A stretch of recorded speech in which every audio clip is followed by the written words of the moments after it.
In this worked example, we're going to look at how you might set about studying the sort of data that we saw in this week's section. So let us imagine we have found an object somewhere out in space with the following strange properties. First of all, its spectrum. Now this spectrum has a bunch of emission lines and a sort of red lumpy continuum over here. So what can we deduce from this? Well, the emission lines indicate that there must be some optically thin gas, and this gas must be excited somehow at some high temperature or being zapped by radiation or something to make it emit. Okay, so we've got gas there. This continuum down here looks like the spectrum of a red star. So it seems that we have a red star and somewhere near it a cloud of gas. So far, so good. What else can we learn? Well, let's say we monitor the brightness over one orbital period of this thing. So here's one orbital period, and here is the measured flux. And what we can see is it starts high, then drops, has a very low, long, gentle drop, and then comes up again. Now that is immediately pretty surprising. It looks like a transit, so presumably this dip is when the star is going in front of the gas. Because the gas we know is optically thin, so if the gas goes in front of the star, it's not going to cause any absorption. But the puzzle is that this dip occurs for over half the whole time of an orbit.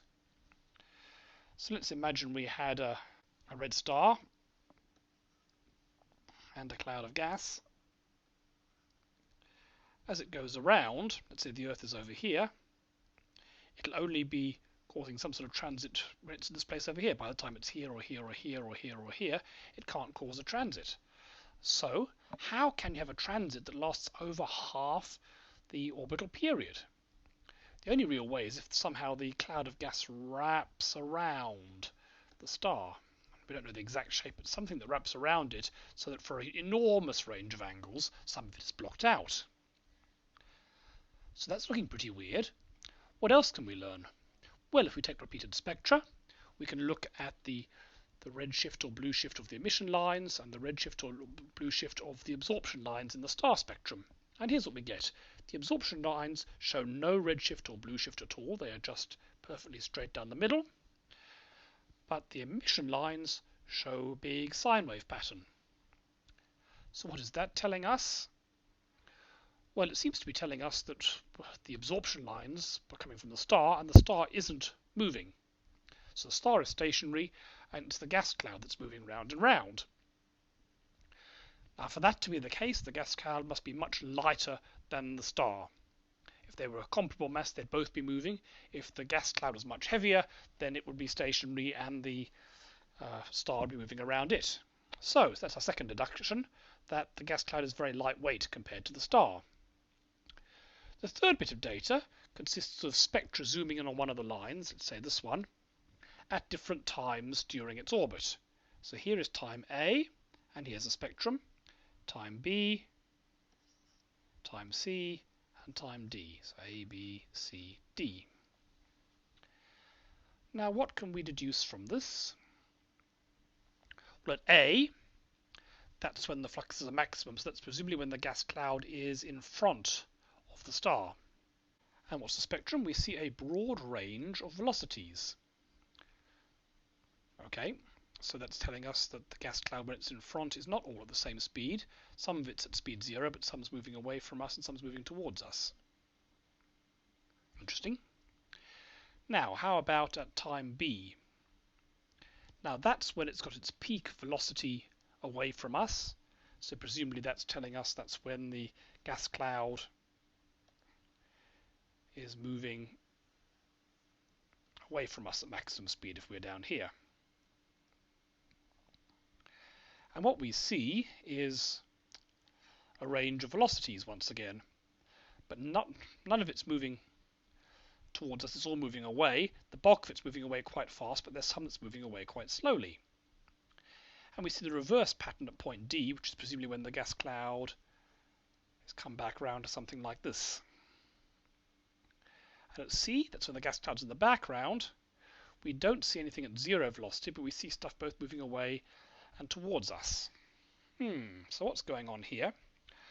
Well, I think this is all consistent with having some sort of wrap-around cloud of gas. So if you've got a cloud of gas like I've drawn here, when it's in front,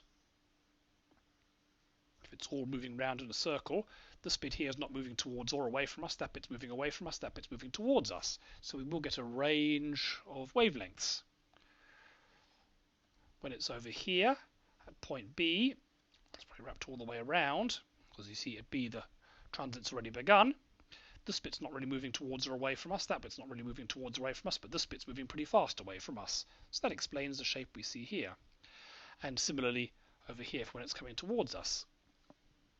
When it's right behind,